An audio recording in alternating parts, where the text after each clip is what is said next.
Oke, ketemu lagi dengan saya Bu Salsa di pembelajaran termokimia. Sekarang masuk di topik menghitung perubahan entalpi melalui metode data energi ikatan. Oke, ini topik terakhir kita, tapi sepertinya akan agak panjang, jadi kita akan bagi menjadi dua video, yaitu video teorinya dulu, teori mengenai energi ikatan. Kemudian video yang paling terakhir lagi adalah contoh soalnya, ya. Oke, pertama, sebelum kita masuk mengenai energi ikatan, kita harus tahu dulu sebenarnya reaksi kimia itu terjadi itu seperti apa sih? Mungkin kamu udah bisa nih nulis reaksi kimia. Tapi sebenarnya secara molekuler, secara submikroskopis, kamu tuh paham nggak sih sebenarnya apa yang terjadi dengan si molekul-molekul itu ketika beraksi gitu?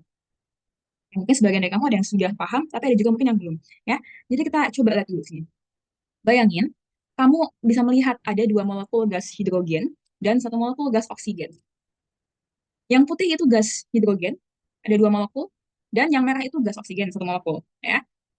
Nah, kemudian, ketiga molekul tersebut tentu menyimpan energi dalam ikatan kimia antar atomnya masing-masing. Seperti kita sudah sering banget bahas berulang kali ya dalam materi termokimia ini, bahwa setiap senyawa kimia itu menyimpan energi dalam ikatan-ikatan kimianya.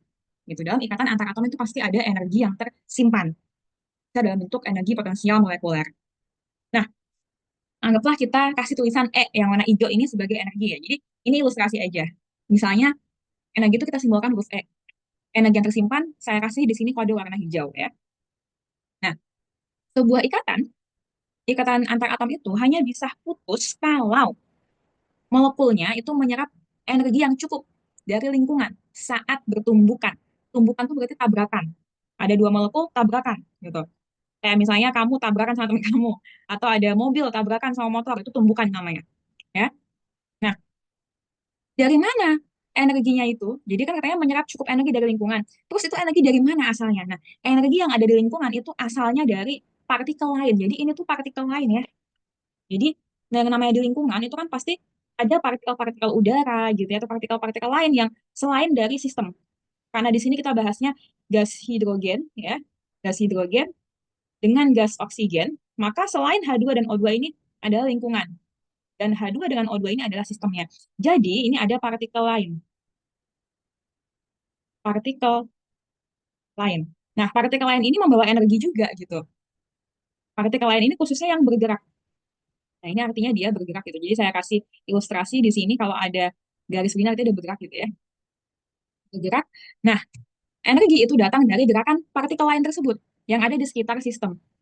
Apabila suhu di lingkungan itu tinggi, maka gerakan partikel lain itu lebih cepat gitu. Kalau gerakannya lebih cepat, maka akan ada lebih banyak energi kinetik yang tersedia di lingkungan.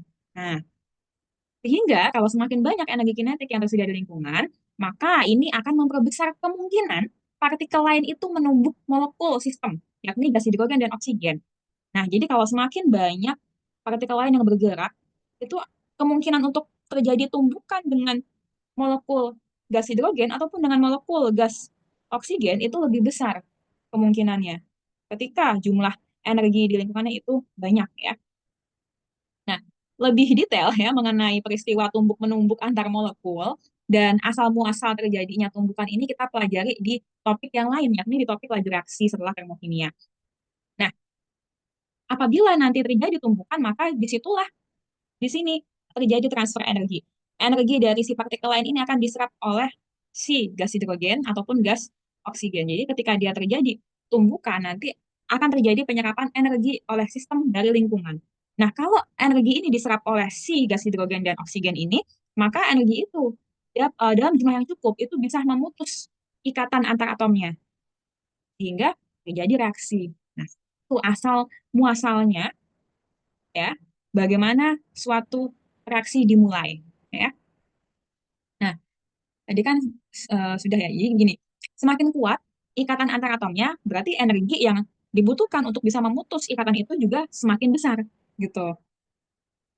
Nah, kalau molekul-molekul gas hidrogen dan oksigen tersebut menyerap energi dari lingkungan, maka ikatan antar atomnya nanti akan terputus. Baik itu rangkap satu, rangkap dua, atau rangkap tiga akan terputus semua, terpisah menjadi masing-masing atom bebas. Atom bebas itu kayak gimana? Atom bebas itu kayak begini. Nah, jadi hidrogennya akan putus tuh, oksigennya juga akan putus, jadi satuan, satu atom, gitu. Nah, Saat si semua atom ini sudah dalam keadaan atom bebas ya, mereka ini menyimpan lebih banyak energi. Yang mana energi ini nanti juga akan mereka lepaskan lagi ujung-ujungnya. Dilepaskan lagi tuh energinya kembali ke lingkungan, dikembalikan ke lingkungan. Kapan melepasnya? Saat mereka ingin membentuk ikatan kimia yang baru. Perlu digarisbawahi di sini, ikatan kimia yang baru. Artinya kalau yang baru bukan lagi H dengan H, bukan. Tapi apa? H dengan O. Gitu. Ya. Jadi kalau dikatakan ikatan yang baru itu seperti itu. Jadi kita membentuk ikatan yang baru. Nah, kalau di sini kan dia sudah ancang-ancang mau bikin ikatan yang baru nih antara H dengan O gini. Nah, ketika dia akan bereaksi, akan membentuk ikatan yang baru ini, maka si masing-masing atom itu akan melepaskan energi yang tadi udah disimpan tadi. Energinya dilepaskan keluar, ya. Ini juga dilepaskan energinya. Nah, kalau sudah melepaskan energinya, maka nanti ikatan yang baru akan terbentuk sehingga molekul yang bukan lagi molekul gas hidrogen dan molekul gas oksigen, tapi menjadi molekul air, ya. Seperti itu. Nah, seperti inilah terjadinya reaksi kimia secara molekuler, ya. Jadi jangan hanya bisa menulis dan menyertakan reaksinya saja, tapi juga harus paham bagaimana secara molekuler reaksi itu terjadi. Nah, apa sih kaitannya reaksi kimia dengan energi ikatan? Oke, kita bahas satu-satu ya. Kita bisa menghitung delta atau perubahan entalpi reaksi dari dua tahap. Pertama, saat energi tadi masuk tuh ke molekul tadi, diserap, terus memutus ikatan-ikatan pereaksinya atau reaktannya. Nah, kemudian juga bisa kita hitung pada tahap kedua, yakni saat energi itu dilepas ketika si atom-atom itu ingin membentuk ikatan yang baru dalam bentuk produk. Begitu. Jadi yang nomor satu tuh saat masih H2 dan O2 diputus, nomor dua itu saat atom H dengan atom O ingin bersatu menjadi H2O. Ya. Jadi ini saat H dengan H itu diputus, ya. O dengan O itu diputus. Kalau yang nomor dua ini saat si atom H dengan atom O ini ingin bereaksi, gitu ya. Nah, karena memutus ikatan tadi itu menyerap energi dan membentuk ikatan berarti sistem melepas energi, maka kita bisa rumuskan rumus perubahan entalpi berdasarkan data energi ikatan, yakni perubahan entalpi sama dengan energi masuk atau energi yang dilepas, yang diserap saat terputusnya ikatan reaktan dikurangi energi keluar atau energi yang dilepas saat terbentuknya ikatan pada produk. Atau secara umum biasanya kita tulis rumusnya kayak gini. Delta H reaksi sama dengan jumlah energi ikatan reaktan dikurangin jumlah energi ikatan produk. Begitu. Inilah asal muasal dari rumus data energi ikatan. Nah, kenapa kok reaksi dikurang produk?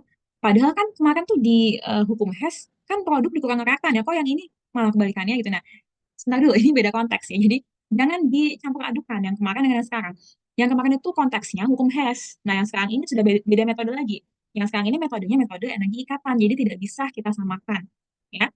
Tapi kalau kamu bertanya, asal usulnya dari mana? Kok bisa pereaksi dikurang produk? Kok bisa yang reaktannya dikurang dengan yang produknya? Asal usulnya yang tadi. Ya, kita sudah lihat tadi reaksinya kayak gimana prosesnya. Nah, tapi kalau kamu masih sulit memahaminya, saya bantu dengan ilustrasi ya, dengan analogi sederhana seperti ini kira-kira ya.